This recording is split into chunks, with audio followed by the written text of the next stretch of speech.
काही म्हणू द्या, घडली झाले पट्टनाळी घळे मरिले सावळे परब्रह्म. ते एकदा त्या सावळ्या परब्रह्माला मी माझा पती म्हणून स्वीकार केलाय. भक्तीची सर्वोच्च अवस्था आहे.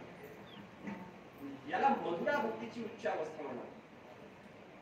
भगवंताच्या संबंधाने असणाऱ्या भक्तिप्रेमाचा उत्कर्ष व्हावा आणि ते भक्तिप्रेम सर्वोच्च अवस्थेला जेव्हा जातं ना, तेव्हा त्या भक्ताच्या अंतःकरणामध्ये निर्माण होणारी अवस्था म्हणजे काय असते? म्हणून भाज झाले पाहिजे. त्या भगवंताची मी भाज झाले. बोधी बोधता बोधले नाही ऐसे झाले. बाप रुक्मा दोघी खरे माझे मी पण हरपले. हे राम झाले म्हणून एकदा भगवंताच्या जवळ आपलं संपूर्ण आयुष्य समर्पित केलं की पुन्हा दुसऱ्या कुठल्याही वाटा संसाराच्या वाटातून लांब भगवंताला आपला पती म्हणून स्वीकारणं, भगवंताची पत्नी होऊन राहणं ही भक्तिशास्त्राची फार उच्च अवस्था सांगितली.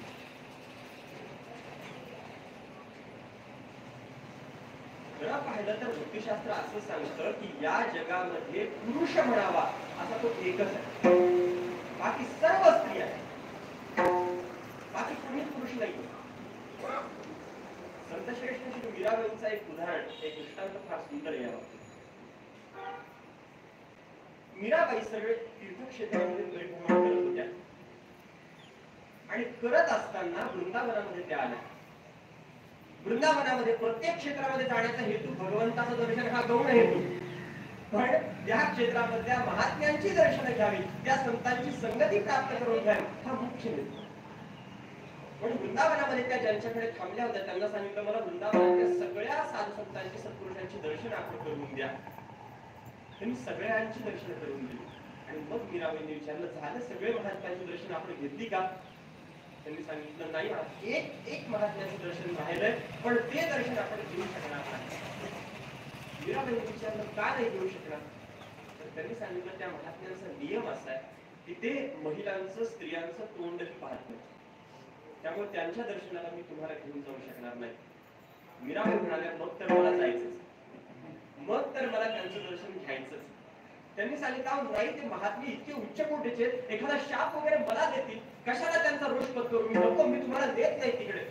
मीराबाई म्हणाले, तुम्ही मला नेऊच नका, तुम्ही फक्त लांबून त्यांचा आश्रम मला दाखवा, त्यांची कुटिया मला दाखवा, मी तिथे जाऊन दर्शन घेते, मी तुमचं नावही सांगतो. नाही नाही म्हणता म्हणता मीराबाईंना त्यांनी होकार दिला. त्यांना घेऊन गेले आणि लांबून दाखवला, तो जो पलीकडचा आश्रम दिसतोय ना, तो महात्म्यांचा आश्रम, तुम्ही त्यांच्याकडे जा. मीराबाई गेल्या. कुटिया लावलेली होती. बाहेरून दार वाजवलं. आतून आवाज आला, कोण? त्यांनी सांगितलं, महात्माजी, मी राजस्थानहून आली आहे. मीरा, आपलं दर्शन घेण्याची इच्छा आहे. केवळ आपलं दर्शन घेईन आणि निघून जाईल. एकदा आपलं दर्शन द्यावं. आतून आवाज आला, आई साहेब, क्षमा करा, पण मी महिलांचं मुखही बघत नाही, आपण निघून जा. निघून जा म्हटल्यानंतर मीराबाई म्हणाल्या, नाही हो, मी फक्त तुमचं एकदा दर्शन घेते, तुम्ही माझ्याकडे पाहूही नका, तुम्ही दार उघडा आणि डोळे मिटून घ्या, मी चरणावर नतमस्तक होईल आणि निघून जाईल. मला एकदा दर्शन घेऊ द्या तुमचं. आतून आवाज आला, नाही, क्षमा करा आई साहेब, तुम्ही तिथेच अगोदर दर्शन घ्या आणि निघून जा, मी महिलांचं तोंडही पाहत नाही, मी महिलांकडे पाहतही नाही. मीराबाई पुन्हा पुन्हा आग्रह लागल्या, अहो, एकदा दार उघडा, क्षणभर दार उघडा, फक्त एकदा क्षणभर दार उघडा, मी फक्त दर्शन घेईन, तुमच्या नकळत मी निघून जाईल, तुम्हाला माझं रूप दृष्टीला पडणारही नाही, एकदा मला दर्शन घेऊन द्या.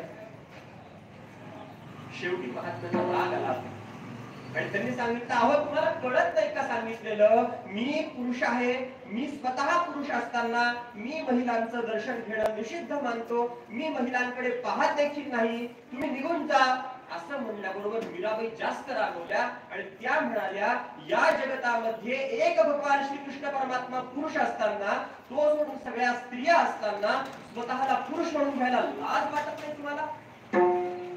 हा राग मीराबाईंचा ऐकला आणि आतमधून महात्म्यांनी सरळ दार उघडलं आणि मीराबाईंच्या चरणावर आणि तिथे कळालं, मीराबाईंनी जो विचार सांगितला तो भक्तिशास्त्रातला हाच महत्वाचा विचार आहे की एक भगवान हा पुरुष आहे, बाकी सगळे दिसत जरी पुरुष असतील तरी त्याच्या स्त्री असतील. हा भक्तिशास्त्रातला विचार.